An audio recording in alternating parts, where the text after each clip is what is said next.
Talking to people. It's either you love it, you make way for it, or you avoid it at all costs. That is the story of my life. I've been working from home now for a few years, and as an introvert, it is one of the best setups for me. I mean, I do go to the office, but for most days, I enjoy being by myself, and I've been like this since high school. I've been enjoying my own company, and I'm very comfortable with being by myself. There were times where I would get on the train or get on the bus and have no destination. I would just take transit for fun, and I would just have my music with me, and a couple hours would go by just me exploring the city by myself. Or at like church, I would be seeing a lot of people from church every single week, but it took me 10 years to actually talk to people and actually make friends. I mean, what I'm really trying to say is being alone is something I don't mind. It's something that I crave sometimes. And back then I had this mentality of, if you don't talk to me or you don't approach me or whatsoever, I will not talk to you or approach you. I had that mentality throughout high school. And as a teenager, when you're young, that's fine. You can get away with that kind of mindset. But the problem really kicks in when someone like myself with that mindset enters the corporate world.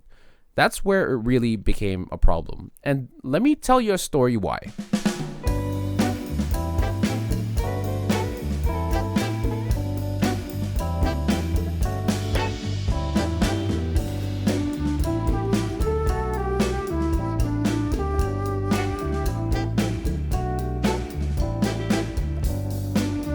A few years ago, I started at this company, and this is one of my first jobs after finishing my post-secondary studies. So I still had that mindset where if I just stay out of the spotlight and if I just do my job, I can get through work.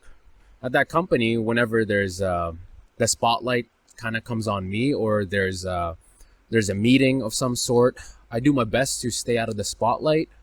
Or if I'm in the office and I'm doing my work, I try my best to just work behind the scenes and just, staying away from conversation, small talk, and all that stuff. It was just not for me.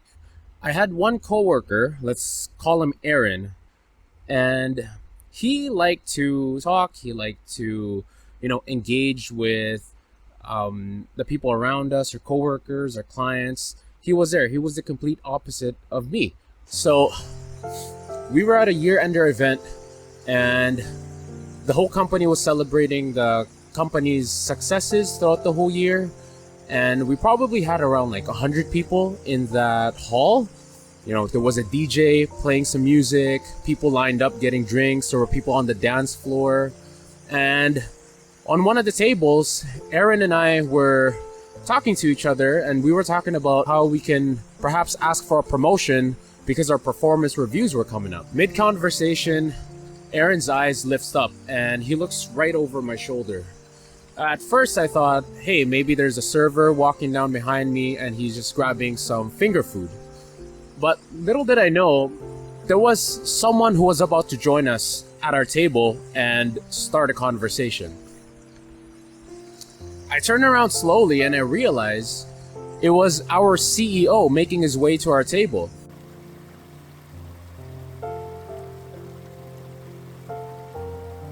I put my drink down, we shake hands, Aaron shakes hands with him, we exchange our pleasantries, and in my mind, I was just thinking, hey, can you just leave? Can you just, just say hi, hello, and move on to the next table? Because having a conversation with our CEO, that was kind of nerve-wracking for me.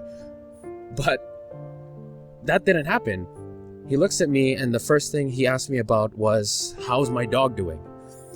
All I did was tell him that Milo was doing okay, and while I'm at this party, he's at home waiting for me.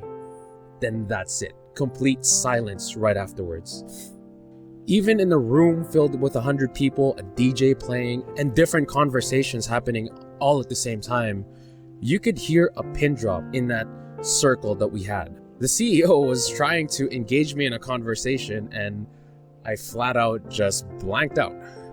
And in my head, I'm just, please get me out of this nightmare.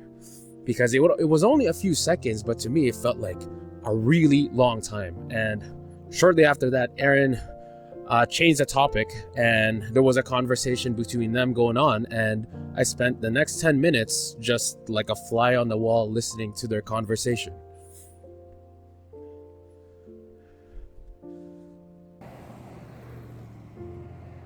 A few weeks passed by, and our performance reviews came, and no surprises, Aaron and I didn't get a promotion. But rather, Aaron got a raise while I didn't. Aaron wasn't better at the job than me. We actually did the same job, and there were some things that he did better and some things that I did better. And we kind of relied on each other to get our jobs done. And what makes it sting a bit more was the fact that Aaron and I actually started at this company at the very same day. And on top of that, we went to the same school, we had the same kind of training and same amount of years of experience. So when we both started, we were both on an even playing field at this new job. And that's when it really hit me. See, I always thought of performance at work being enough to help you move up the ranks in the corporate world, but I was wrong. Aside from your capabilities of being able to do the job, being able to connect with those around you and being able to build that sort of environment, that's what's gonna get you far in a company. I actually saw a video that communication is something you get better at the more you do it. And at that point in my career, I just didn't have the skills because I never communicated. See, having that mindset of if you don't talk to me, I won't talk to you does not really give you the best chances of being able to move up and advance.